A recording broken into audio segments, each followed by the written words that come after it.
Hi, welcome to Café Weltschmerz. Today we're going to talk about Islamism and right-wing populism with Paul Cliteur and Amos Guiora.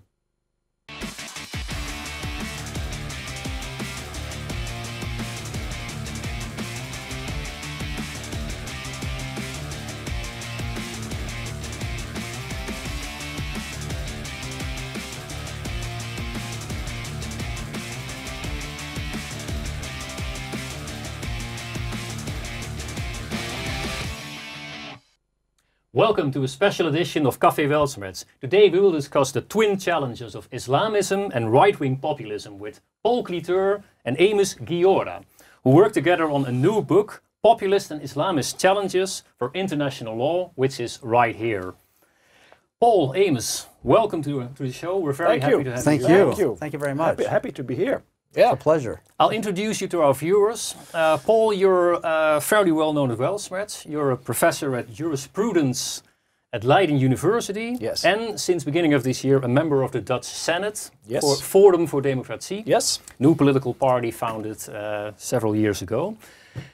Amos, you're a professor of law at the Quigley College in the University of Utah. Exactly. And you've published extensively on subjects like freedom of speech, religion, terrorism, and you're from Israel originally. Correct. And you've been living and working in the United States. I commute between Salt Lake City and Jerusalem. You're And a little bit hollow. And a little bit of Holland. and Very convenient. And you like being in Holland. I love being here. Excellent. So, well, let's start about the book you made together, Populist and Islamist Challenges. You've both published extensively on certain subjects like freedom of speech, multiculturalism, the limits of governmental power, and the challenges that we see of extremism, which today is coming from various sides. Exactly. Yes. Could you tell us how this book came into being? How and why did you decide to write this book together? Oh, who starts? Me? Okay. Well, yes, Koen, you're totally right. We started, I think, with multiculturalism, with freedom of speech, with the challenges to freedom of speech, especially the terrorist challenge to freedom of speech, which is preoccupation of me, especially. But then we decided to write a book under the title The Rise of the Right. Do you remember? That was the working title. That was the working title, The Rise of the Right. And the idea was there were two challenges for in our time. On the one hand, the Islamist challenge, and on the other hand, the populist or the right-wing challenge. And what we try to do is to portray Islamism as a sort of right-wing challenge to freedom of speech and to a decent political order. But the title was not to the liking of the publisher. Why? What do you think? I think Rise of the Right in American circles makes people a little bit uncomfortable. Yes. Particularly in the current political climate in the United States. And the title, Populist and Islamist Challenges, somewhere along the way is a compromise rather than pointing a particular specific finger at the right. Yeah. Okay. But I'm very happy with the title as it is now, don't you think? Totally. Because it's totally clear. It's in two sentences. It's totally clear what it's about, and that's important. I also, by the way, if I may, I like the cover image of the breaking of the pillar, which is as if a pillar is a pillar of democracy. I will hold it up to the camera. That it shows potentially a break or a fissure in democratic values, or a threat to democracy, which is, I think, in many ways what this is about. Absolutely, and it refers back to classical times, absolutely ancient Greece and Rome, where the roots of democracy democracy. Right, yes. exactly. Right. And also it gives a bit of balance to refer to populist and Islamist challenges. As in, that's right. It's a nice way of seeing both sides of an argument. And I think that the word challenges is correct here because. It's twin challenges. It's not a single challenge. It's this notion of twin challenges, which I think is really important. And you mentioned the current political climate in the United States. I did. So I think we're going to be referring to that further on in the conversation. But do you think this book is going to be controversial? My instinct tells me that pretty much anything that Cliteur and I write will will be controversial. I never understand that because neither do I. It's a totally objective view on things as they are. It's an academic discussion on reality. Yeah. My instinct tells me that there are no secrets here. The topics that Paul writes about and that I write about have a controversy attached to it.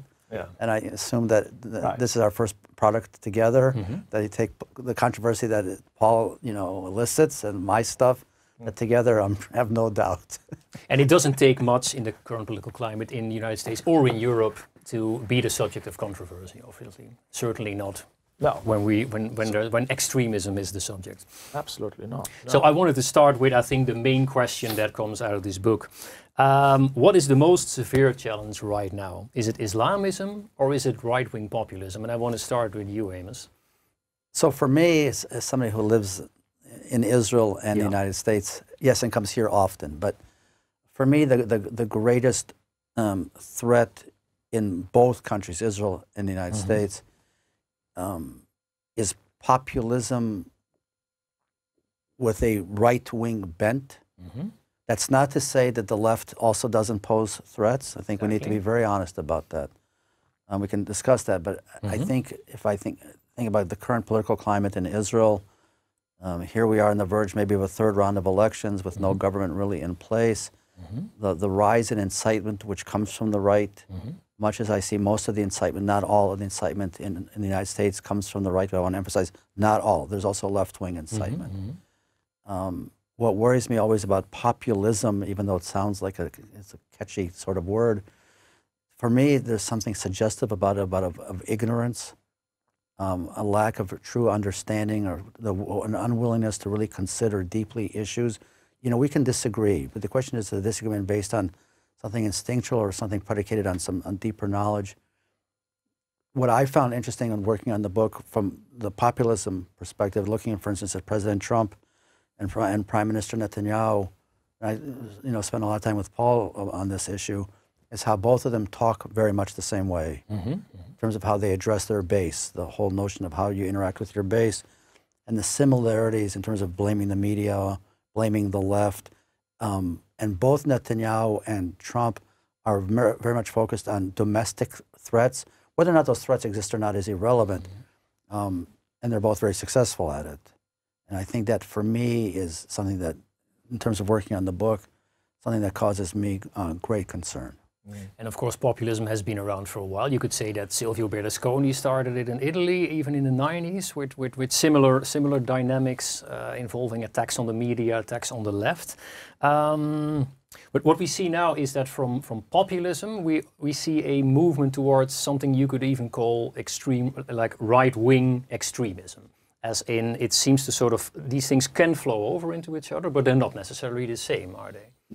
I mean, a politician who whips off his base with nationalism isn't necessarily the same as an extremist, or... That's correct, and I would also add that if we were having this conversation in the 60s here in Europe, I assume we would be talking about left-wing extremism. Probably. I mean, there is a notion of ebbs and flows, right? That's an interesting question. If populism implies extremism, for me, populism implies something, particularly Netanyahu and Trump, something very dangerous. In terms of the willingness to very quickly identify and point fingers at perceived domestic enemies, enemies air quotes. That for me is what is so disconcerting.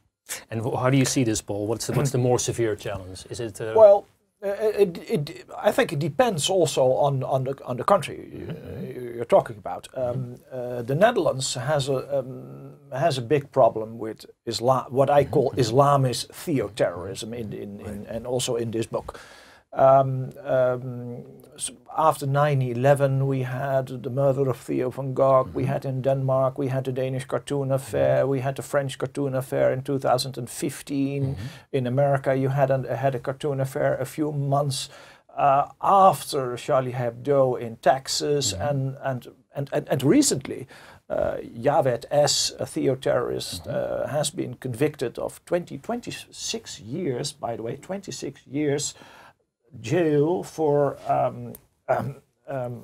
knife attack on the Amsterdam Central Station a year ago. So very severe. So I think that for the Netherlands, the Islamist challenge is very great. Of course, you have to always to be on your guard for white supremacism, and I think that's a severe threat in Germany and also in the United States of America, I think. But I don't think that in the Netherlands we have such a nasty, such a vicious, racist mentality as you have in Germany nowadays. It can come, but at this moment in time, I think the Islamist challenge is for the Netherlands most severe. But the Netherlands is a small country, and if you see it on a global scale, yeah, there are various dynamics. Yes. And what I wanted to ask, like since 2001, the public in general mostly sees Islamism as a big threat. Because there we see the concrete terrorist attacks, trains blowing up, metros blowing up.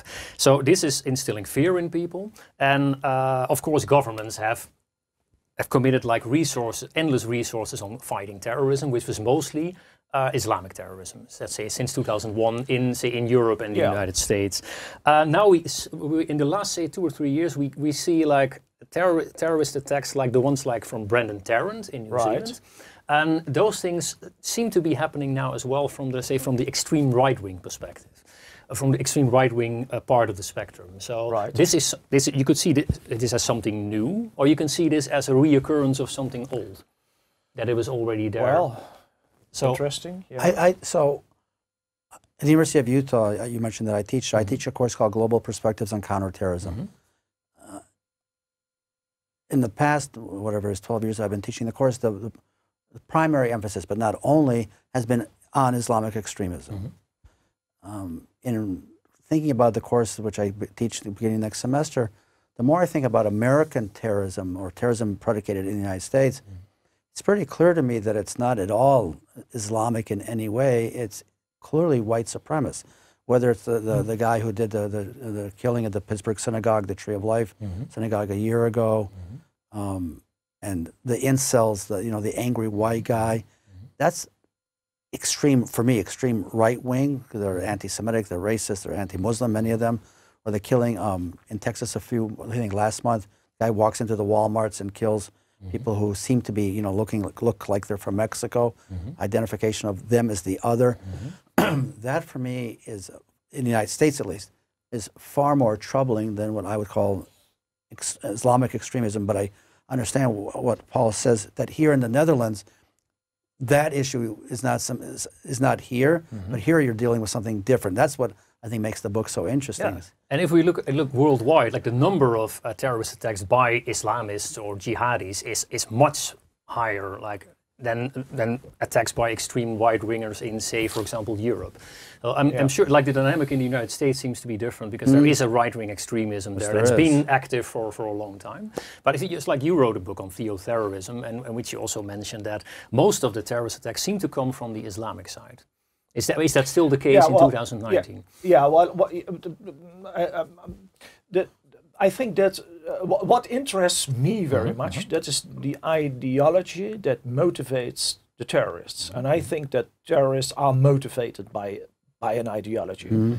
And theoterrorism, so terrorism based on a religious conception and a certain idea of God that you have in the Judaic tradition, you have it in the Christian tradition, but you also have it in the Islamic tradition. But it has become, I think, a marginal phenomenon within the Judaic tradition, a marginal phenomenon in the Christian tradition, and it's not a marginal phenomenon in the Islamic tradition, unfortunately. So Islamist theoterrorism is the greatest challenge when you compare that with Christianity and Judaism.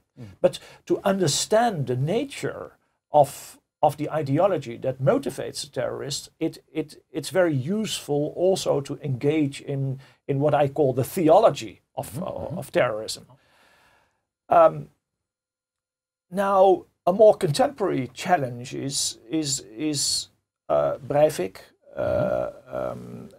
right-wing terrorists, and what we see now, and that's very disturbing. That also people like Breivik are motivated by a strange cocktail of multiculturalism, racism, fascism, and the big question is whether that will develop in such a serious challenge that as we have now with Islamist terrorism, I think. If we look at like the number of people involved, like there's 1.7 billion Muslims worldwide. If only a fraction of them radicalize and become jihadis, you have potentially a huge problem. So that looks like an enormous challenge. And that's very important to stress that what you said. But a lot of people say, well, it's only 3% or 5% or 6 or 7% of the community as a whole. Well, in absolute numbers, that's a tremendous problem. How do you see this, Amos?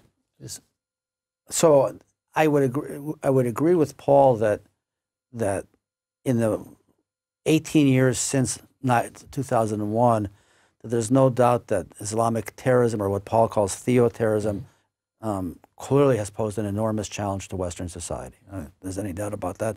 And I absolutely agree with Paul that for me, terrorism is distinguished from a regular crime because this whole notion of ideological motivation, which is different from a traditional crime. Full stop.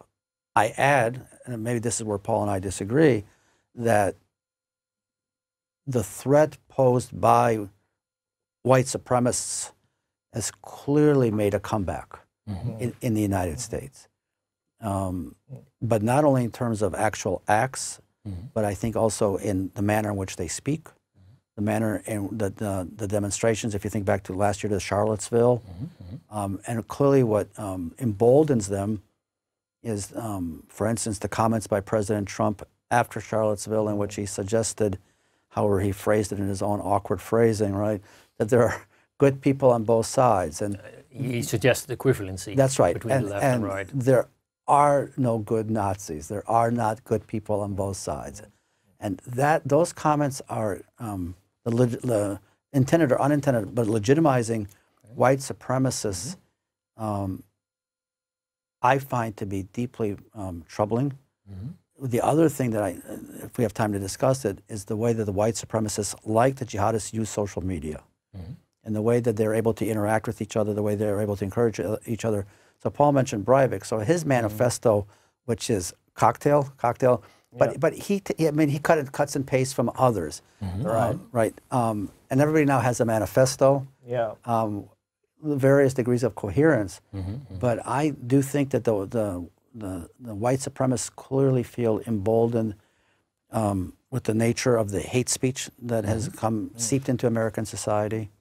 That for me is very troubling. Well, what could be potentially very troubling is if white supremacists were to be able to get hold of, say, a country. Like some Islamists almost rule countries. There's plenty of Muslim countries with very strict Islamic governments. There's no Western country right now that is ruled by, say, by what we could call the extreme right. That's right. So, I mean, of course, Trump plays a part in a certain dynamic. But there is, I mean, unless I see this wrongly, I mean, and of course, so maybe you have a different view on this, there doesn't seem to be a direct challenge to democracy in the United States or democracy in France by these right-wing extremists. I don't think there's a threat to democracy posed by white supremacists. I think there's a threat posed to groups and individuals in the United States by white supremacists. Does that undermine democracy? No. Does that require democracy to be vigilant with respect to right-wing extremism? Absolutely yes.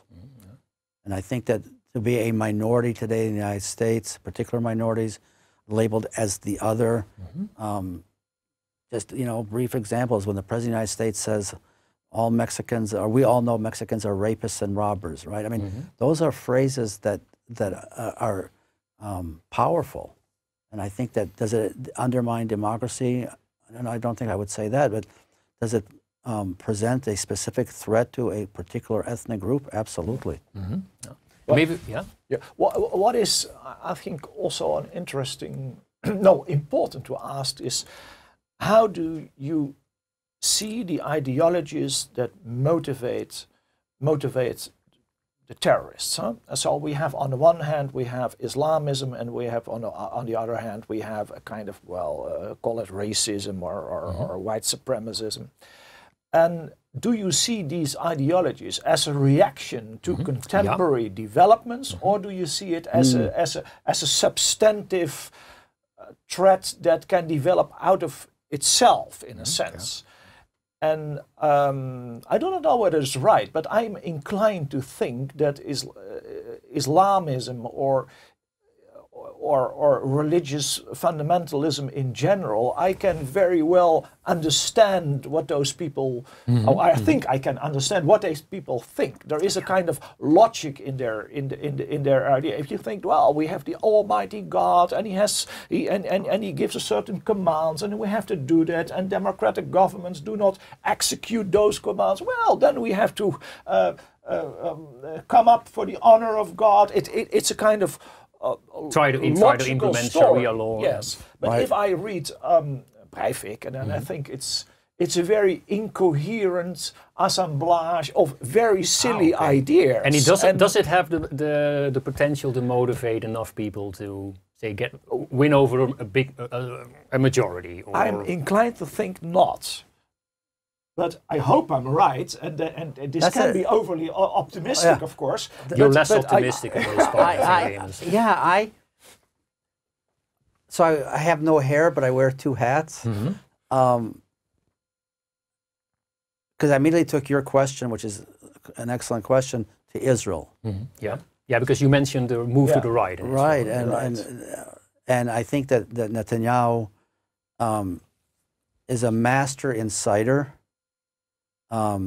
Targeting the Arabs. He delegitimizes, 17% of Israel's population are Israeli Arabs, who are citizens of Israel just like I am.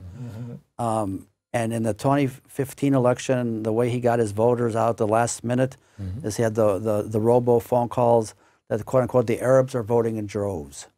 And that is the height of racism. And he does that well, does that extremely well, unfortunately. So he marginalizes Israeli Arabs. He marginalizes the Israeli left. He marginalizes the Israeli media, pointing this is enemy A, this is enemy B, and this is enemy C. That's dangerous. It's playing with fire. And then when there are attacks, verbal or physical, against Group A, Group B, Group C, for me, there's a direct link in terms of words leading to actions. And so for me, somebody like Netanyahu is an inciter. Does that have the potential to lead to terrorist attacks against Group A, Group B, C? There have been terrible acts of terrorism by right-wing Jewish extremists.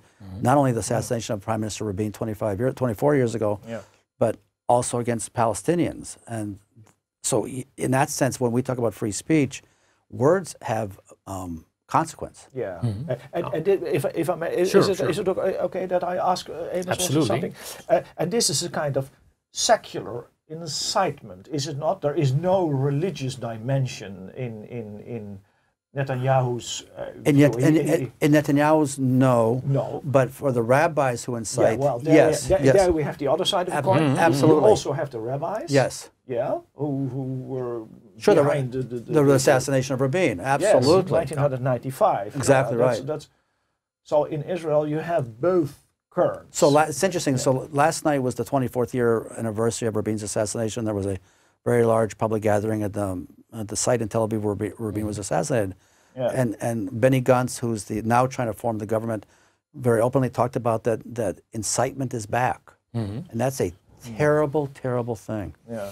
I think we have to talk a bit about the relationship between both strands. You have we have right-wing populism and Islamism, both challenges to democracy. Right. Is the one feeding on the other? I mean, we could say, for example, in Israel, you could say Israel has been involved with Islamic extremism for the last ever since its existence. Right. There is an armed conflict going on at the borders. Yeah. There's different views of what the borders are. Right. So we don't have. We're one of the few countries in the world that doesn't have all borders. Not all of our borders are internationally recognized, but that's a different issue. Exactly. So basically, that would very much explain why there can be a rise of the right, because there's the danger is imminent. Here in Europe, we've had several terrorist attacks, also since 9/11. But in the United States, the right probably was galvanized by 9/11 also at some point, as in people will look to the right more for answers than to the left after a big terrorist attack. Same here in Europe. So isn't it just like the one feeds on the other? So is right-wing populism a function of Islamism? I think that's an excellent question. I think that, for instance, if you think about it from the perspective of American Jewry, for instance, or maybe also here in Europe, but that there is a common, the right wing and Islamists have a common enemy, which are Jews. And it's interesting to see, in that sense, how they galvanize each other, mobilize each other.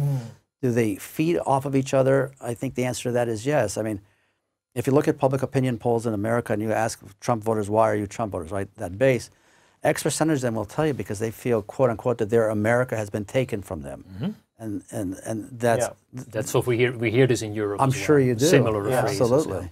Yeah. And yes, but also with a little bit of justification, because there we come to the notion of populism. Is it the case that essential for the notion of populism is the feeling that the political elites, that they take the wrong decisions for the country? This has been populism historically as well. And now to say something positive about Uncle Trump, if you don't mind. He's your uncle. He was the first one in 2018, I think, in the National Security Program. For the first time, he addressed jihadi terrorism. And all the American presidents, including prior, Obama, right? Including Obama, but even Bush, but they always were mealy-mouthed, and they spoke about extreme people and those kind of things, but they never misunderstanders of Islam. Yes, yeah, well, and I thought that was quite refreshing in a certain sense. Actually, in the aftermath of the, fortunately, knock on wood, failed underwear bombing of the plane that actually left from here and lands in Detroit, right? Abdul Muttalib. Thereafter, the then Attorney General of the United States, Eric Holder, testified in front of Congress and was asked very clearly, Mr. Attorney General, what is the administration doing with Islamic terrorism? And the Attorney General Holder refused, pushed in the congressional testimony, refused to acknowledge that there is anything such as Islamic extremism. And if you ask me, that's just not correct. There is. And I think that he would have benefited in names of candor saying there is, and this is how we're going to address it, rather than to deny something that is obvious. So what do you think, Amos? Is Trump just a regular right-wing populist? Because there's nothing wrong with being right-wing. There's nothing wrong with being somewhat trying to like energize your base. But is he crossing the line? Because basically, like Paul says, he's making refreshing comments. He's speaking truth to his base, as in he calls a spade a spade. That's what his supporters also would say. Or is he crossing the line into more murky territory? So first of all, Trump is utterly transactional, devoid of any ideology other than transactionalism. Maybe that could be our next book, Transactionalism. And in the name of getting a vote or in the name of a tweet, he will say anything. And the tweet at 10 o'clock in the morning can be replaced by a tweet at 10:10. Has he crossed the line in terms of verbiage? I don't think there's any doubt about that. Okay. And there are more people like Trump worldwide. You mentioned Netanyahu as being a right-wing operator, someone who knows how to talk to his base and knows how to galvanize his base and a country. Here in Europe, we have several right-wing political movements. Not all of them are necessarily the same. I mean, the Brexit vote is something else than the Front National in France. But there is definitely a pattern in Europe. And we had Geert Wilders here in the Netherlands, who is often the PVV, who is often seen as a right-wing or an extreme right-wing party, depending on taste and where you stand politically. So, can you say like people like Trump, Netanyahu, Wilders? I mean, they're all basically doing the same thing. Or Le Pen. Or Le Pen, or do we have to make distinctions here? I'm inclined to think that we have to make distinctions, and I do not consider the PVV or Geert Wilders as a racist or extreme right-wing party. I think this party is liberal, and it's kind of militant liberalism. They think we have to fight for our freedoms, but there is no racist element in what Wilders says. He is angry, of course, with Moroccan people because of the youth criminality, and that's a problem. But I don't think that he has a problem with skin color or external characteristics, which is characteristic for a racist. Who will simply look at the shape of someone's face or at the color of someone's skin. Yes, I think so. I think so. Yeah. I think we have to be clear on this. If you reject certain cultural habits of a certain country or a certain nationality, or that's not racism. And I think that's very important to be clear here.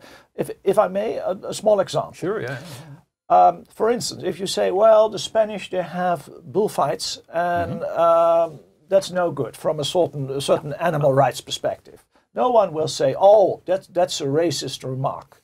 But if you say, well, female circumcision in Egypt is a big problem, then people suddenly say, oh, wait a second, that's... you got to respect the culture. Yeah. Right, and exactly. and the idea is that the physical appearance of Egyptians is a little bit different, and a lot of people, a lot of liberal people think, oh, okay, now you're discriminating against those people because of the color of the skin, and I don't think, and we shouldn't engage in that kind of. You're talking about cultural relativism as in like treating certain practices that we would consider as not nice in this country as acceptable because people from another culture are doing it. That's what you're referring to. Yeah. So if the Tunisians, Tunisian people would cause a lot of problems in the Netherlands, Geert Wilders would say, well, I want to have less Tunisian people or less Russian people or Polish people or whatever. It does not have a kind of, well, a real racist dimension. I want to ask this to Amos. Is it possible to be a nationalist and not be prejudiced or racist or inclined to look at how people's appearances are? That's a great question. Yeah. I'm going to answer your question by going back to something that Paul said. Absolutely. So as Paul knows, I've been very fortunate over the past 12, 14 years that I've been coming here to the Netherlands regularly, that I've also spent time with Wilders. He's actually been very gracious to me in terms of allowing me time to interview him for various book projects. Paul has, through Paul, I learned about something that doesn't exist in the United States or in Israel whatsoever, militant democracy. When I talk to Americans and Israelis about militant democracy, chapter in the book, democracy, written by Amos. People look at me like, what are you talking about? So I've learned about this from Paul. So I don't represent or defend anybody. But it's interesting what Paul suggested. Is Wilders like a militant democracy 2019? And I think there is something to that. I agree with you. I don't think he's a racist. He pushes the envelope. But I think from his perspective, he is militant democracy today in terms of trying to protect how he understands Dutch society. Nationalism. So the problem with nationalism as implemented and practiced, for instance, by Trump and Netanyahu, there's an element of exclusivity to it. And that element of exclusivity to it is creating a culture of us and them. The problem with us and them is that it obviously leads to the other. And in both Israel and the United States, the tagging or the targeting of the other, for me, is a source of enormous concern, because it's then nationalism narrowly defined, narrowly implemented, with a clear identification of who internally poses a threat. Trump doesn't see external threats. The world does not interest Donald Trump whatsoever. The world interests Netanyahu when it's convenient for him, the Iranian threat, Hezbollah in Lebanon, but that for him, it's a tool. Both of them are primarily focused internally, and in that context, I think is both of them as nationalists, narrowly defined with clear racist elements. Yes. Okay. But may I add something on that us and them? I completely agree with what Amos was just saying, but there's one thing I want to add. Us and them is not necessarily wrong as long as you identify the right us and the right them. Okay. Us is people who love democracy, the rule of law, human rights, and are prepared to defend that against them, people who say, no, we're against democracy, we're against the rule of law. We don't want to have a democracy, we want to have a theocracy. So there is a us and there is a them, and some people, and there is otherness, and there is also a certain otherness that you have to combat. The people who want to abolish democracy. Yes, that's from whichever side. Yes. The Nazis are not our friends. I mean, it's, you cannot adopt an inclusive attitude towards the Nazis. That's not really going to help much. I'm afraid. Suicidal. Yeah. So there was one thing I wanted to pick up on, is that both Islamism and the extreme varieties of populism, both seem to be expressions of weakness in a certain way. As in, the people who voted Trump, they keep emphasizing. For example, they will say, "Yeah, but we've been screwed over, basically marginalized." The critical word in American politics today is this notion of having been marginalized. Yeah, absolutely. And you might even say that Islamists feel the same way, as in the West is dominant, their culture doesn't seem to be growing, but either like shrinking in importance. Right. And all these feelings of loss of power, loss of honor, they seem to be happening in both strands. That's Bernard Lewis's thesis about it's frustration and one you had the great Islamic empire and the Ottoman Empire, and now it's no longer there. So there's a lot of nostalgia. But I think there's a difference, if I may. Yeah. That the nationalists, back to your term, have been both in Israel and America for years. I think that the challenges in Europe, and again, you guys are the experts, obviously, so this is the outsider looking in. And there were two ways to look at this, chicken and the egg, that for many of the Islamicists, I assume there's also a sense that they came here, have been brought here, and have not been fully accepted into society. There would then be those who would say, right, we haven't fully accepted you into our society because you haven't fully accepted our values. So I don't know which comes first, the chicken or the egg. And to refer back to Israel, like people on the left will, for example, say... The former left. Well, people on the left internationally will say, well, of course there is terrorism in Israel against Israel by Muslims because of the way Israel is operating in the Middle East. There is no doubt that, this is what's so interesting, that the left and the right, no, let me phrase it. For instance, the American left is, I'm speaking broad, right, is today profoundly anti-Israel. The right, as in Europe, as it is in Europe. The right in America is profoundly anti-Semitic. It is not anti-Israel. Because for the right in America, maybe like here, Israel is seen as the bulwark against Islamic terrorism. The left in America has clearly identified Israel as public enemy number one. Obviously because of the Palestinian conflict. The right is not anti-Israel, the right is anti-Semitic. So there's a challenge from both sides. Absolutely. But here in the Netherlands, the situation completely different in the sense that we have been confronted with very atrocious reactions in a certain sense, motivated by the sort of frustration that you're talking about. If there is discrimination on the labor market, okay, fine, deal with it. But that can never justify terrorist attacks.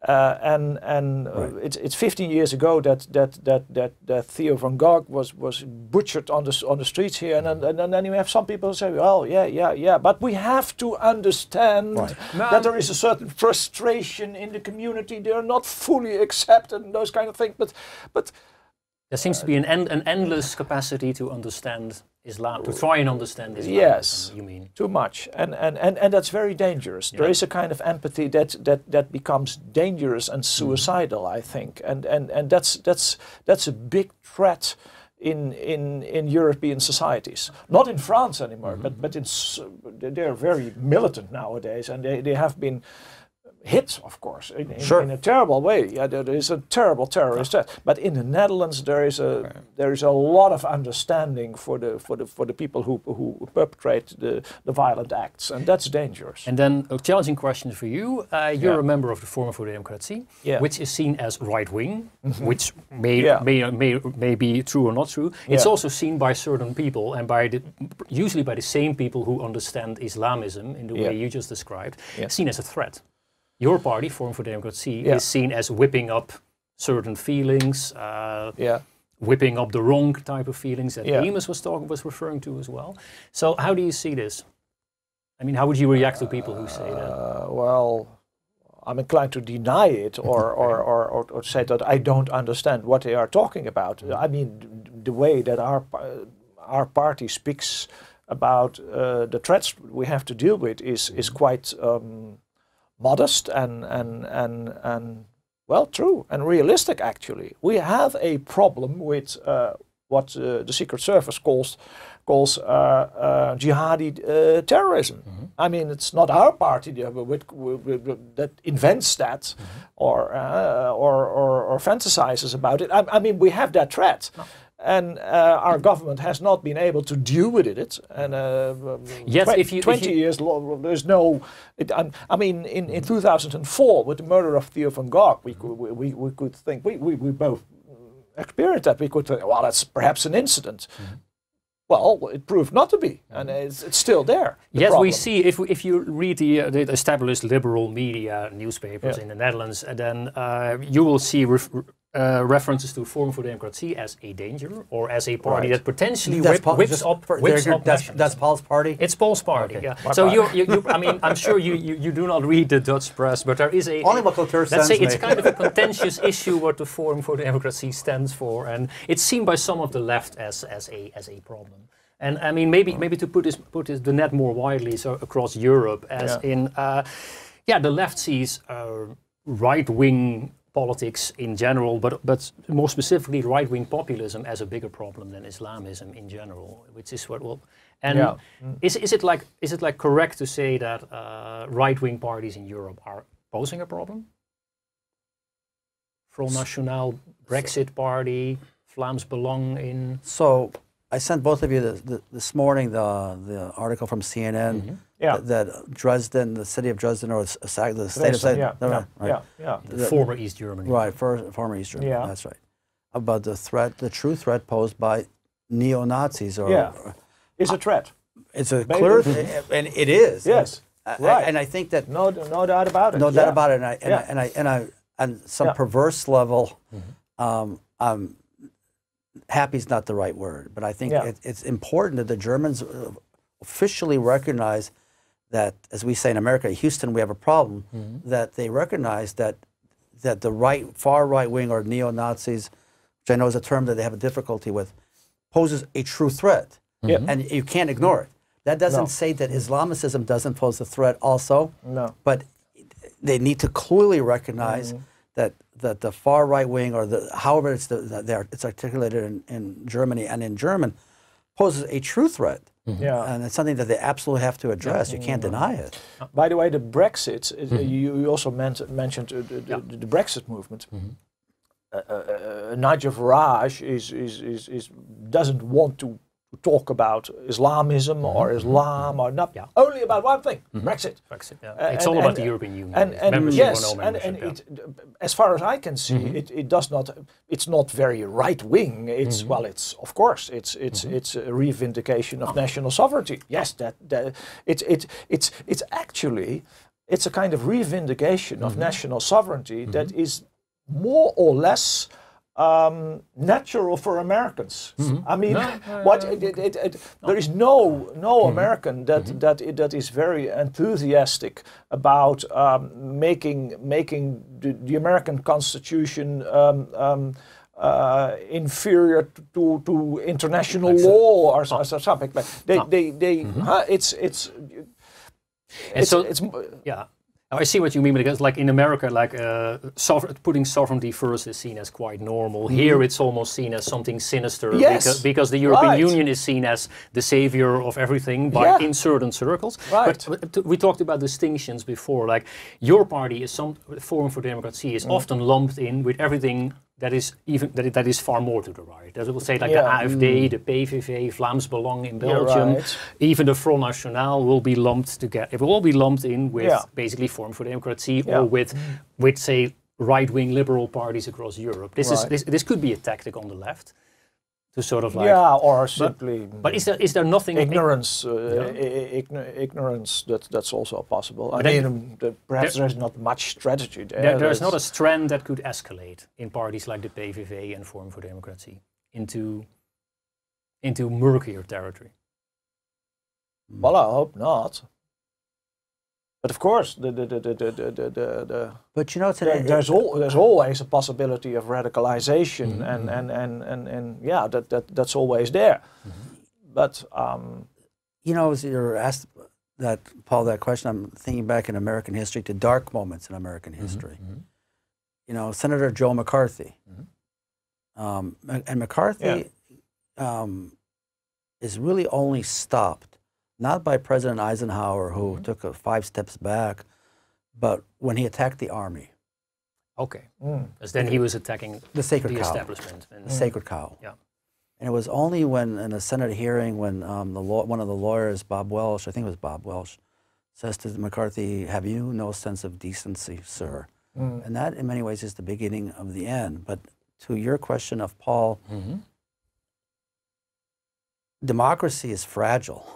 And we need to recognize, and that goes back to Paul's militant democracy. And there are moments in time in which we have to say, you know, there are lines in the sand.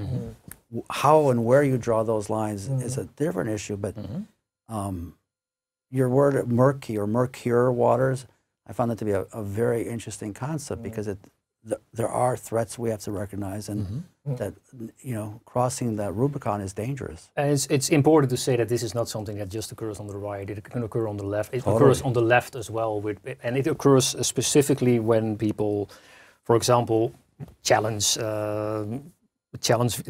views on Islam, on any form of Islamism as being racist by even mentioning the problem of Islamism, for example. This is something we often sometimes see on the left. So I was want to talk more about militant democracy and when does a party cross the line. So there are several, I mean, for some people, the PVV crosses the line in Nederland for being an acceptable. The line of is Wilders' party or Paul's party? This is Wilders' party. PVV is Wilders' party and is seen by some people as crossing the line. Many people see the Front National as crossing the line. And so then you get calls by people from saying, okay, maybe we should try and stop these parties or make them give them less rights than other parties. You know, that's like, you see, this is often said about the AfD in Germany, that they should be excluded or maybe even take their rights away to be even on the voting list. We in Israel, in the mid-'80s, there was a party whose participation in the Knesset, in our parliament, was banned. The Kana party, and I believe they were banned again now, or particular members of that party were banned. Banning political parties from participating, for instance, in elections is a dangerous road to go, because I can ban you tomorrow, and Monday I ban Clitter. One of the dangers, and for me this is what, in terms of our book, that for me was a critical issue to address, is what are the limits of free speech? And I think that it's a conversation point that makes people extremely uncomfortable, because we all, at least, you know, we in the United States, the First Amendment, I mean, you've heard the First Amendment before you go to school. But there are limits on free speech. And, you know, in the United States, it's Brandenburg, it's the fire in the theater. But I genuinely believe that social media is forcing us to re-articulate the limits of free speech. This is an interesting argument because freedom of speech is a sacred cow in the United States. Absolutely. Much more than in Europe. In Europe we have limits on freedom of speech, which you also describe this in the book. Germany has stricter laws than the Netherlands, but also the Netherlands has in the constitution, has one little byline in there is freedom of speech, you don't have to ask the government for permission to publish anything. And then there's, comma, unless certain laws are transgressed, meaning that any that could refer to anything. Exactly. So therefore, there is a in Germany it's even more strict because of the history of Nazism. That absolutely the possibility of banning certain like Holocaust denial is right. Absolutely, exactly. Which is and so Paul, you write about this a lot. You say okay, freedom of speech is more important than in many cases it should be more important than what people perceive the person who speaks to be or people don't like speech, they will call for bans on certain forms of speech. You say the principle is far more important than feelings and potential dangers. Well, certain feelings, but not potential danger. The notion of militant democracy is also limiting free speech, basically, because you limit the speech of the Nazis who promised to abolish democracy, but also the theocrats. But what I think that is very important to take into consideration is this. You have to ask whether a certain challenge is really anti-democratic in the sense that people say, no, we think that democracy is a wrong system. The PVV doesn't say that. If you would ask Geert Wilders, at the end of the day, do you support democracy, yes or no? He will say yes. And I am defending democracy, and I think that democracy is challenged nowadays by religious fundamentalism from a certain religion in particular. And what I do, that is defend those democratic values. If you have a kind of a radical imam and you say, well, at the end of the day, what's better? Democracy or the rule of God? You say, well, of course the rule of God. That's and that's the whole difference. So I think that the concept of militant democracy has to be used more against the radical imams than I think against the so-called right-wing parties. So there's a paradox in democracy. It's like everyone can try and form a political party, anyone can try and form a movement and get votes.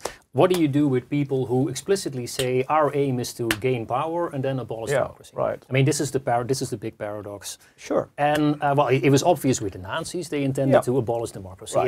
It's fairly obvious. They want to use democracy to destroy democracy. Exactly. I think they even said this in the 1920s already. They even announced Goebbels this. says it. Goebbels has that great line about if you're like you fools are letting us use your institutions to destroy your institutions. Exactly. And my position is that, and perhaps Amos can say that as well, I basically agree with Georges van den Berg, the translation of his, well, basically he coined the concept of militant democracy in the 30s, a Dutch constitutional lawyer from Jewish origin, who wrote a very interesting inaugural address. Now, in our book, we have it in a translation. That's also my position, basically. And he said, well, you cannot respect democratic decision to abolish democracy. That would be paradoxical if you would say, well, majority vote to abolish democracy. So would you ban an Islamist party then, for example, Amos? An Islamist party that says once we're in power, like the FIS in Algeria, will democracy. So I'll tell you, it's a very interesting question. When the Kahana party was banned from or prohibited from participating in the Israeli elections in the 80s, full disclosure, I would assume that my initial reaction was that's a good thing. That's my initial, my gut reaction, because it was an abhorrent, racist, inciting, insightful party that stands for everything that I loathe. So my initial reaction was that's a good thing. But you know, the older you get, the more tempered you get. And there is something disconcerting, having thought about it, about banning a party. Again, I want to emphasize, they are abhorrent. They are in contrast to everything I believe in and stand for. On the other hand, the people who believe and support that party have a right to vote. And if I close that party down, I potentially minimize their right to vote, and that's a problem. In Belgium, they opted for what is called a cordon sanitaire, meaning a ring around a certain party, the Vlaams Belang, which is the right-wing nationalist party, by saying, okay, the people have a right to vote for this party, but all other parties say we absolutely refuse to have anything to do with them. We will not let them into any coalitions, because Belgium works with coalitions like Nederland, and we'll just exclude them from everything. Right, but we all then you got your right to vote. What happens with Forum for Democracy as well, and the PVV as well. And here in Nederland, this is like implicitly done with the PVV, and increasingly also sort of with the Forum for Democracy, of which you're a member and a senator. So, would this be? Is this something you? Is this militant democracy at work? Or? Yeah, I would. No. I would be very. It's a perversion of it is. democracy, in my view. I agree. There are I think two Israelis who belong to the New Kahana party who were banned. We have an elections commission. They were banned from running for the Knesset because they are just vile insiders. That to me makes sense. But the notion of banning a party, even though it's a party that's horrible, that I think is going... It's uncomfortable. Yes, it is. To say the least. Yes, that's true. It is uncomfortable. That's true. Yeah. Because what we see often is that this is a trend in Europe, maybe it's not the same in the United States, is that the calls seem to come from the left to say, oh, we have to ban this party. This movement is beyond the pale. We cannot talk to these people. We have to exclude these people. This has been done, at least in Europe in the last 20, 25 years, basically to parties that are on the right-wing spectrum, towards nationalism, or people that speak out a lot about Islamism. So I think it's a sign that this it's a misuse of the concept of militant democracy. It can become part of political manipulation, because who is going to decide what is acceptable and what is not? So that's one of the problems with, for instance, the whole free speech discussion is who's going to limit speech and who's going to be the guardian of the guardian, right? Exactly. And it's clearly a challenging question for democracies, because speech is the essence of democracy, right? Certainly, yes. And there are those who suggest, the marketplace of ideas, that society has to be strong enough to withstand whatever is said. Again, not to repeat, but social media, I think, challenges that. And I want to talk a bit more about the way certain governments have reacted to terrorist attacks. For example, in New Zealand, there was the terrorist attack by Brendan Tarrant, a right-wing nationalist with a very incoherent ideology that he was cut and paste from the internet. Yet another manifesto guy. A manifesto that was almost impossible to read. But the reaction was very interesting from New Zealand Prime Minister, I think she's called Jacinda Ardern. Immediately there was a crackdown announced. He said, okay, this type of stuff should not be on the internet, and we should look into banning people like Brendan Tarrant from... And not saying his name on TV. Or not even mentioning him, and also posing this immediately as a problem that had to be challenged by, for example, social media censorship. And this is an approach you can have. On the other hand, we saw in Europe and also like in other Western countries in the last 2 decades when there were terrorist attacks by Islamists, that the reaction was more like, this is a perversion of Islam and these are loners who should not be given too much attention, and you cannot hold Islam responsible for this. That's a completely different way of reacting. And also people said, okay, we're even gonna like ask the Muslim Brotherhood or Muslim Brotherhood affiliates to come and talk to us in the government so we can see what it is that's bothering you. So the approach is completely different. More than that. In the United States, when there's an act of terrorism by a white supremacist, President Trump's first reaction is to say that some person is mentally ill. Okay, so that's the way that he plays to his base by saying, no, we don't have white supremacist terrorists. We just have guys who have mental issues. And I think that does a profound disservice, because the white supremacists, whether take the guy who did Pittsburgh, Bowers, who kills, I think it's 8 or 9 Jews who are in the synagogue that Saturday morning. I don't think anybody would tell you he's mentally ill. This is a guy who clearly had a clear intention. He targeted that synagogue because that synagogue is aligned with the Hebrew Immigration Aid Society, providing us aid, welfare to immigrants. He announces he's going to do it. I don't think that there's any argument claimed by his lawyers that he's mentally ill. This is a guy who had a clear plan. It's like depending on your own political views, you think whether a certain terrorist is either mentally ill or he's part of a big, huge movement that should be banned and or. I can tell you this, as Paul knows, in the 20 years that I served in the Israel Defense Forces, I met with a significant number of Jewish and Palestinian terrorists, whether from the PLO or from Hamas, and obviously Jewish terrorists also. I've yet to meet a terrorist who I came away from feeling that he was mentally ill. I felt that these guys had a clear plan. They were dedicated, devoted. They were articulate. They could tell you exactly why they were doing. They could tell you exactly why they wanted to kill me or my family. I never walked away from any of these guys saying, oh, that guy's crazy, not in the least. Going back to what Paul said earlier, they are ideologically motivated. They're able to explain that ideology to you. I think to say, that, oh, he's crazy, I think that's a very dangerous road to go. So it's basically it's a way of avoiding the truth, basically. Absolutely correct. Right. Yeah. What kind of measures should a free society be able to take against terrorism? Because there's a whole range of things that a government can do. We discussed like militant democracy and trying to ban a political party or not, or curtail certain rights. There's also, of course, more stringent measures like denaturalization of people who went from here to Syria to fight for Islamic State, temporary removal of civil rights, as we see in Guantanamo Bay, where people are put in a sort of judicial limbo with no access to like standard procedures of law. How far can you go as a free society, as a free democratic society, in defending yourself? Very far.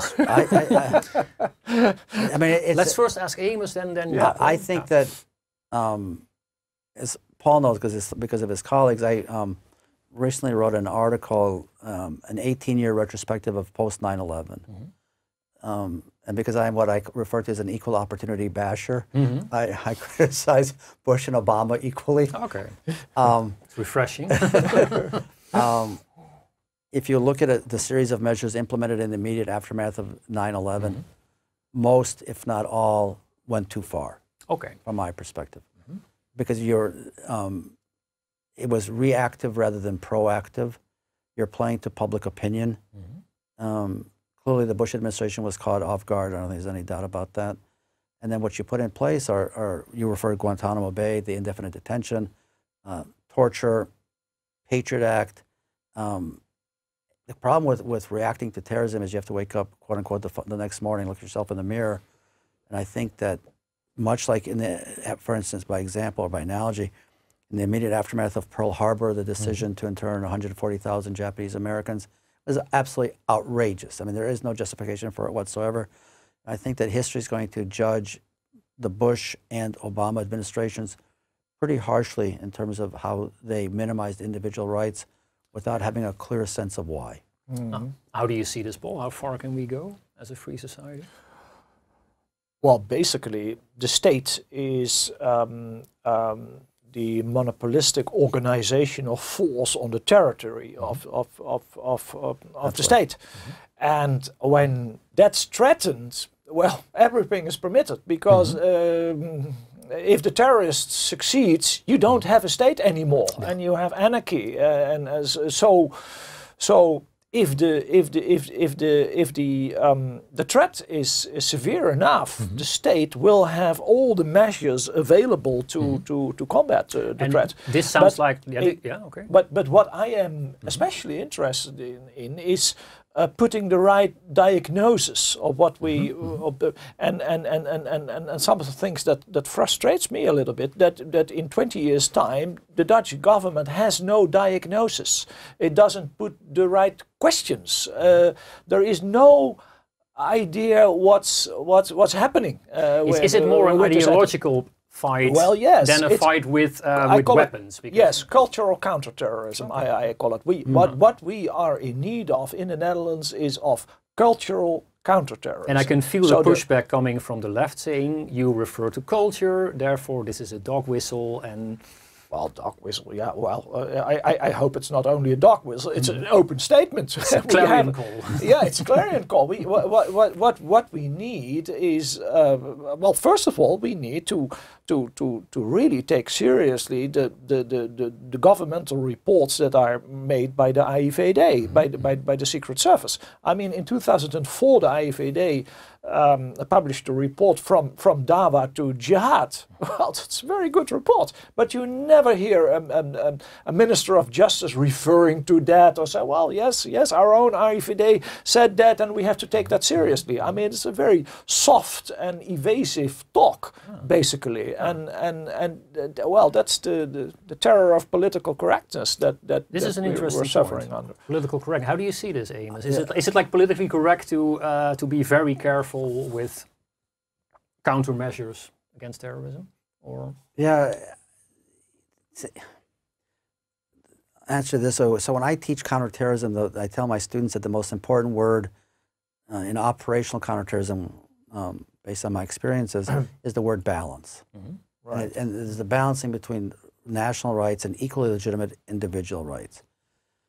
The problem with, as I understand political correctness, which is a term that makes me very uncomfortable, is it prevents us or limits us from having an honest discussion.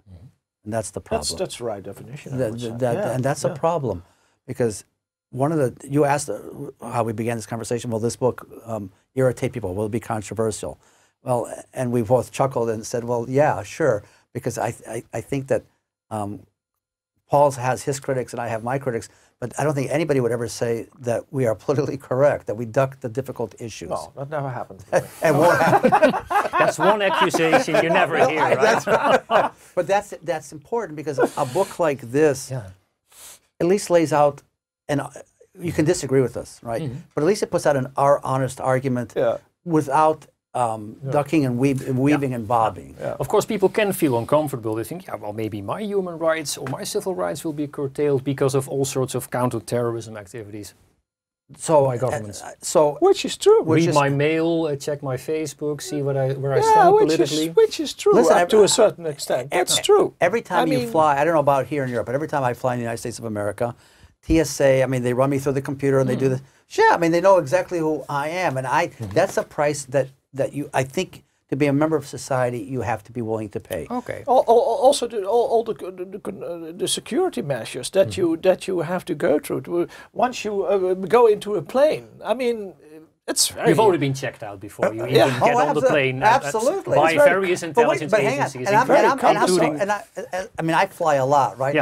I certainly am happy that somebody has checked out the guy sitting next to me. No, but there's a different way of looking at it. We could say, well, I mean, we're already gone way too far since 9/11. I mean, what happened to the secrecy of private communications? What happened to privacy? I always make the joke when I'm talking with people, say, oh, the security measures, much better. No, you're right. We should have companies without security checks and let the people choose and then see whether you go without the security check. The reality, I think, in 2019 is the whole notion of privacy needs to be fundamentally re-articulated, because I think today there really is no privacy. I think you're probably right about that one, for good or for bad. One thing I wanted a challenging question for you. You were also legal advisor to the Israeli army, the Israeli Defense Force, and you've argued for targeted killings in the past. Can you explain how that can be justified? Absolutely. Targeted killings? Sure. So to give some background, if I may. Sure. We in Israel implemented, when I was involved, targeted killings akin to the U.S. drone policy as a measure that, from our perspective, is the essence of aggressive preemptive self-defense, that says if the only way to prevent an act of terrorism is to kill the individual who's going to commit that act of terrorism and or the individual responsible for that act of terrorism, there is no other way to prevent it, based on a pretty sophisticated intelligence analysis of the legitimacy of the information, how reliable is the source, how time relevant is it. If there is no other operational way to prevent that act of terrorism, then killing that individual in the name of self-defense is something that I think, from my perspective, meets the tests of international law. Is it controversial? Yes. But when conducted narrowly and specifically, that there's a narrow definition of who the legitimate target is, and when is the legitimate target illegitimate target. It's not enough to say he's planning on doing it down the road. It's something that has to be in the context of imminence. I think that is something that is very defensible, and I have no problem defending it. And collateral damage, which seem to occur quite often. Well, so collateral damage, collateral damage according to international law is one of the realities of conflict. International law does not define the limits of collateral damage. Clearly, when you undertake a targeted killing against a specific individual, you seek to do it in such a way that you're minimizing, hopefully 100% collateral damage, with the understanding that it does occur. Does it always occur? No. Does it sometimes occur? Yes. Is it regrettable? Absolutely. It's one of the costs of aggressive self-defense. And because collateral damage basically means killing innocent people. Absolutely correct. Because collateral damage is a euphemism, obviously. Absolutely correct. So, I mean, wouldn't you say that a liberal democracy would have to be very careful with decisions? So, I'm a firm believer. When I was involved, the sophisticated checklist, which I've written about how to begin the process, how to implement it, you certainly try to minimize it to an absolute, with the understanding, but not through rose-colored glasses here, that it's one of the unfortunate realities of counterterrorism. On the other hand, in the name of militant democracy, if there's somebody on their way to, for instance, where we are in this lovely building, who's going to blow this place up, and the only way to prevent an act of terrorism is to kill him if there's collateral damage, clearly unfortunate, unintended, but it is, for me, the cost of legitimate self-defense. And how do you see this, Paul, very quickly? I agree with Amos completely. You're both on the same platform. Yes. We have to let's move this discussion back to religion and ideology. Like, there is religion is often seen as a force for good, as in religion. It's nice, caring for people, Christian spirit, etc. Yeah. Also, Muslims will say our religion is a fantastic thing. We have to spread it. We have to like proselytize. Is religion a force for good or for evil? That's a question you posed. Both. It can be a force for good and it can be a force for evil. But I think that the good that you can get out of religion, you can also get out of a responsible, non-religious worldview. So I do not think that you need religion to be good. I mean, some people, they do all kind of good things and then they refer to their religion. But they do not need that religion to legitimate the good. You might be a Beatles believer and have the same sort of positive feeling about yourself and the world. You don't need to be a Christian or Muslim. You can do good things based on astrology, for instance, but that does not make astrology a force for good. I mean, so I'm a secularist. I firmly believe that the good is good in itself. And therefore, some religions have adopted it, but it's not good because it comes from religion. And Amos, do you think religion deserves a certain special status then? No. Because Paul says it's like any ideology will do. So I am what we in Israel call a secular Israeli, which means that I am Jewish, but I am a secular Jew. I think the last time I was in a synagogue was when my sons had a bar mitzvah. And I probably won't be in a synagogue until some other family member, won't be in a synagogue until another family member has a bar mitzvah. What troubles me about religion in Israel is the politics of religion, or the politicization of religion, which means that the government accedes to the requests of Orthodox Jews financially, in terms of financial largesse, in terms of the fact that Orthodox Jews don't serve in the military. My kids did, their kids don't. That a significant percentage of the budget goes to schools and welfare for the Orthodox Jewish community. That, for me, is a problem. The other problem that I have with religious extremism is violence in the name of God, which for me is I mean, absolutely verboten. And the other issue that I have with the religious extremism is the sense of truth, the sense of absolutism. You can be whatever religion you want to be. I happen to be a huge fan of, in Israel, of a basketball team in Israel, and in the United States of a football team in America. That's my religion. Yeah, okay. And it's harmless. And when somebody really believes in violence in the name of God, that for me is obviously the bridge too far. We've had secular ideologies in the past that have committed crimes committed genocide. I'm thinking of Maoism. I'm thinking of Right. Trotskyism. We're thinking Yes. of Nazism is a secular ideology. Nazism is Well, not that's doubtable, but secular ideologies can also be dangerous. yes, but there is no real connection between the idea of secularism and violence. Okay, okay. I think, and the connection between Holy Scripture and violence is much more easy to establish. I mean, there are certain parts in Holy Scripture that directly refer to death to all the unbelievers and apostates and the heretics and those kind of things, and the infidels. And you do not, you cannot say, well, if you are, there is no connection between the separation of church and state and violence. I think. Okay.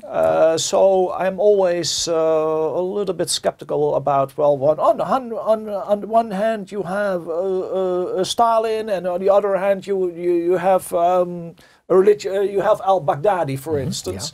Yeah. Stalin's atheism or his secularism that had no connection with the violence. He was a very, very violent man, and he firmly believed in the ideology of Marxism, Leninism, and that can go to a certain point that you think, well, you can't make an omelette without breaking eggs, and then of course that's dangerous. But I don't think that secularism is responsible for that. What we see is religions are much more persistent over centuries. I mean, Islam and Christianity have existed for centuries. I mean, Marxism, Leninism, Pol Pot, these are also Hitler. These are like short-term bursts where people, and they're usually tied to a person.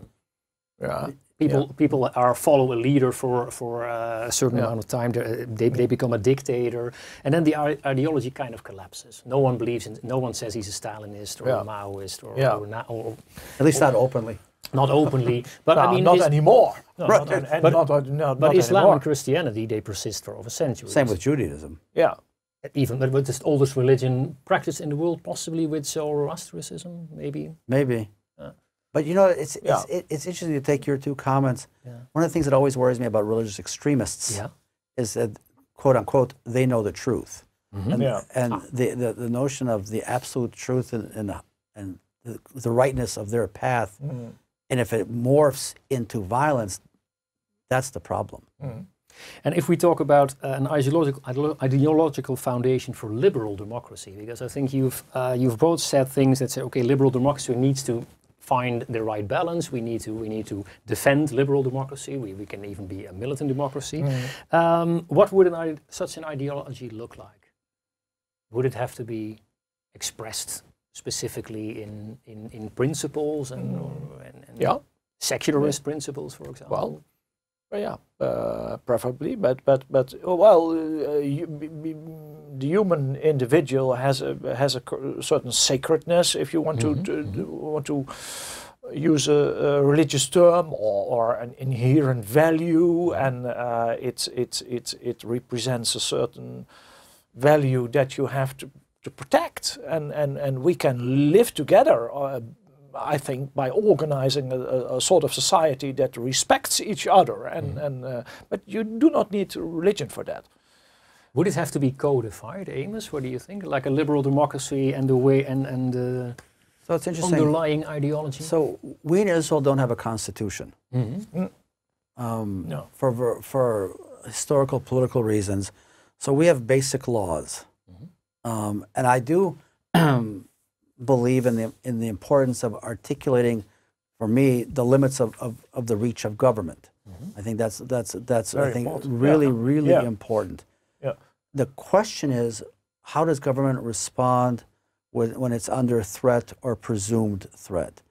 The difficulty in having had a seat at the table of counterterrorism for 20 years is articulating the difference between real threat and presumed threat.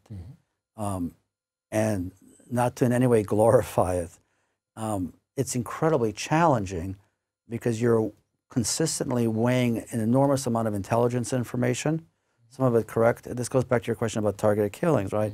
Some of the information correct, some of it incorrect, some of it information, some disinformation, misinformation, and defining what is a true threat as compared to a presumed threat is really difficult. The problem is that if you misconstrue and you determine that the presumed threat is a real threat, I think that's when government has major failings. Because then you'll be setting your own house Absolutely, on fire for no reason at all. Absolutely. Right. Now, and the perceived dangers of like majorities who are extremists taking over democracy. Should there be checks and balances so that it can never happen? So that the party with anti-democratic views can never become so there you the go. Majority party? I think so again, if you look at particular strains throughout American history, and for all the talk about a term which I find problematic, American exceptionalism, which is a term I don't know what it means, but people use it. There are some really dark moments in American history. You know, here we are in 2019, and I remind all of us that 50 years ago, an African American couldn't drink from the same water fountain that I could. There was quote unquote, you know, white here, colored here. I mean, it's only 50, 60 years ago. The shifts have been profound. The dangers, you know, if we go back to our book, are those that significant, extraordinary progress. You know, there was an African American who was president of the United States for 8 years. 60 years ago or 30 years ago, that couldn't happen. The problem, from my perspective, in terms of populism, does it have the potential to undermine those very significant measures of progress?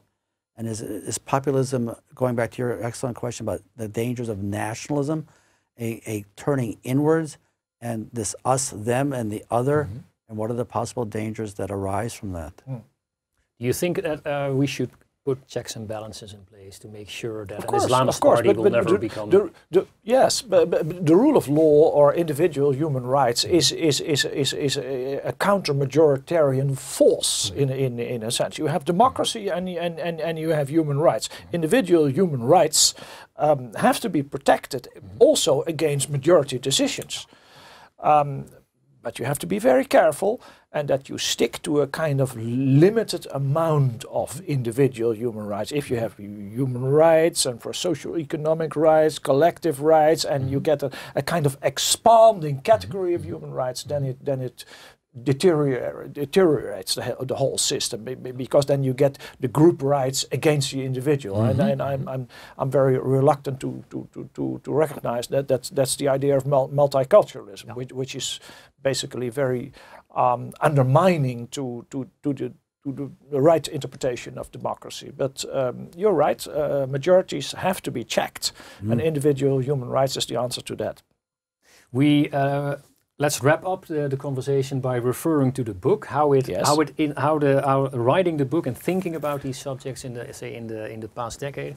What kind of changed your opinion over the years on this subject? Because I think you both don't have the same opinion, and you also seem to have changed certain opinions over time. Yeah.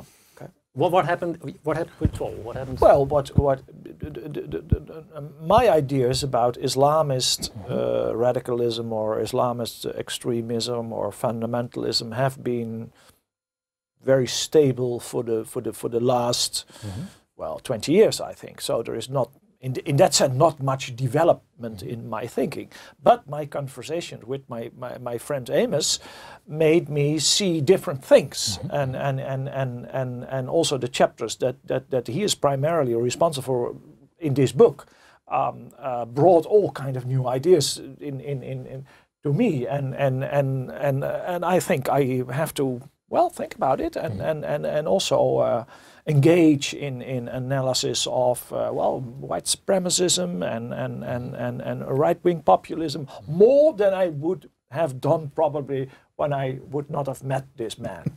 Okay. I have nothing to add to that. And so, over the years, have you changed your opinions and in making analysis for this book? Has anything? Yeah. I think 5 years ago, I would have been much more focused on Islamic terrorism. I think two things happened, if I may.